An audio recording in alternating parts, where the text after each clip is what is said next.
আমি নামাজ পড়ি, বেশি বেশি পাপ কাজও করি, কি করলে সব সময় পাপ থেকে মুক্ত থাকতে পারবো জানালে উপকৃত হব। ভাই, কোন যুবক বা কোনো মানুষ সালাত আদায় করেন, পাশাপাশি অনেক পাপ হয়ে যায় তার দ্বারা, এই যে একটা অনুভূতি যে আমার দ্বারা অনেক পাপ হয়ে যাচ্ছে, এটা অ্যাপ্রিসিয়েট যোগ্য একটা অনুভূতি। এই অনুভূতির কারণে তাকে বিশেষভাবে শুকরিয়া জানানো উচিত যে তার ভিতরে এই ফিলিংস আসছে যে আমি অনেক পাপের সাথে জড়িত, কিভাবে আমি বাঁচার চেষ্টা করবো। আলহামদুলিল্লাহ, আমরা সেই যুবক ভাইকে বলতে চাই যে, বা এরকম যে কারো হোক, যুবক হোক, অন্য কোনো বয়সে মানুষ হোক, যদি সালাতের পাশাপাশি অন্যান্য পাপাচারে আপনি লিপ্ত হন, ছুটতে না পারেন, তাহলে প্রথম কাজ হবে আপনি সালাতের প্রতি আরো বিশেষ করে মনোযোগ দেন এবং সালাতকে আপনি সঠিকভাবে আদায় করছেন কিনা ত্রুটি কোটা কোটা আছে বের করেন।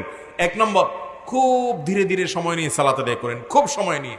4 রাকাত সালাত কমপক্ষে 10 মিনিট ধরে যদি পড়তে পারেন, 2 রাকাত সালাত আদায় করতে যদি 5টা মিনিট সময় বরাদ্দ দিতে পারেন, আস্তে আস্তে রুকু করেন, আস্তে আস্তে সিজদা করেন, লম্বা সময় নেন, সালাতের কোয়ালিটি বাড়বে, সালাতের মান বাড়বে।